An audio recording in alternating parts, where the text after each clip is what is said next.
Assalamualaikum warahmatullahi wabarakatuh. Ilmu yang mungkin muncul yaitu etimologi sejarah.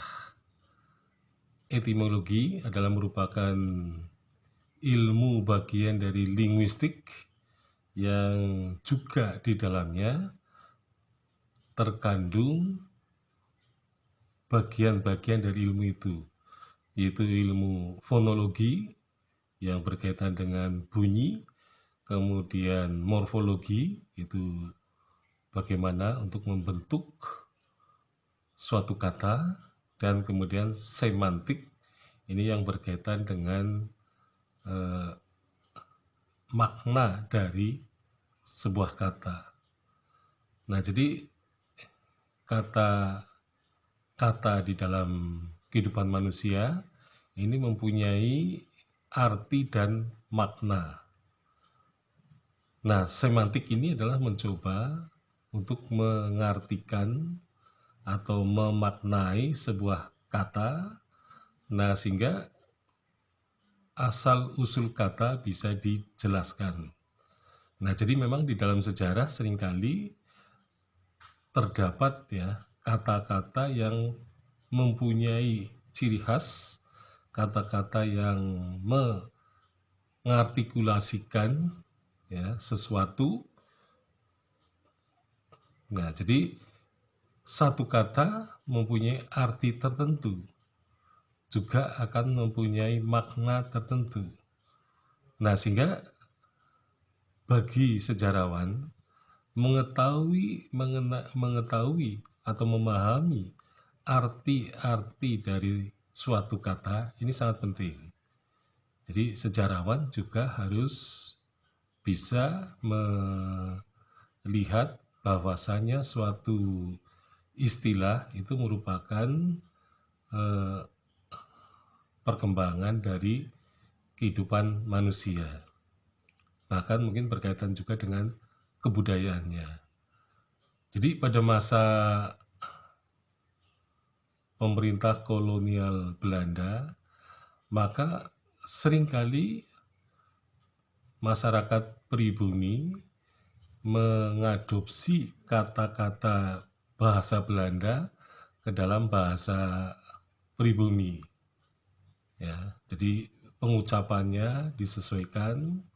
Nah, sehingga kemudian terbentuklah kata yang baru. Nah, kata-kata itulah sebenarnya yang sering dimaknai, diartikan oleh seorang sejarawan, gitu ya. Jadi misalnya orang menggunakan kata beselit, gitu ya.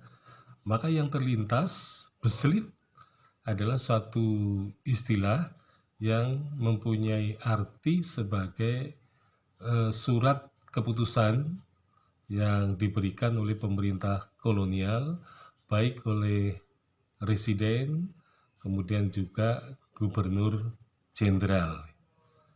Nah, jadi beselit itu merupakan kata bahasa Belanda yang kemudian diadopsi dalam bahasa katakanlah Indonesia atau Jawa. Nah, saya kira banyak sekali kata-kata yang kemudian diadopsi oleh bangsa Indonesia karena bangsa Indonesia pun berinteraksi dan bertransaksi dengan bangsa-bangsa lain. Jadi misalnya kata Wangsakerta. Jadi Wangsakerta itu berasal dari bahasa Sanskerta, Wansakarta, berarti Wangsa itu keluarga, Kerta itu membentuk. Jadi membentuk keluarga. Atau dalam bahasa Inggrisnya disebut dynasty. Jadi dinasti atau Wangsakerta adalah merupakan keluarga bagi kerajaan yang kemudian kerajaan itu diwariskan secara turun-temurun. Jadi ini berkaitan dengan etimologi.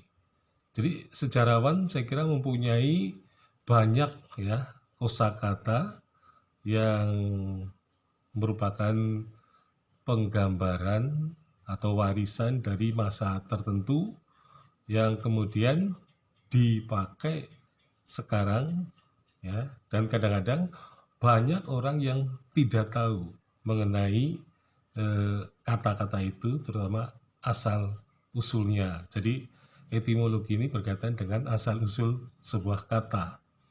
Nah, kemudian kalau kita mengarah kepada semantik, maka semantik ini seringkali dimaknai gitu ya. Ya, kadang-kadang bisa dimaknai dalam artian yang sebaliknya. Jadi contohnya misalnya Muhammad Hatta pernah memberikan surat wasiat kepada Guntur Guruh, ya, Guntur Soekarno Putra, bahwa salah seorang yang memberikan pidato tentang dasar negara adalah Soekarno. Nah, ternyata secara semantik kata salah seorang pasti ada salah yang lain. Ya, jadi oleh karena itu Nugroho Noto Susanto berdasarkan surat wasiat Bung Hatta kepada Guntur, dia mengatakan bahwa kalau ada sebutan salah seorang, maka Bung Karno hanyalah salah seorang, tetapi ada salah lainnya. Nah, sehingga kemudian Nugroho menyebutkan bahwa orang yang berpidato tentang Pancasila ada dua orang lainnya, yaitu Mr. Supomo dan Muhammad Yamin. Nah, dengan demikian Soekarno kemudian disebut oleh Nugroho sebagai bukan satu-satunya yang berpidato mengenai Pancasila dan juga bukan orang pertama. Sekian, Assalamualaikum warahmatullahi wabarakatuh.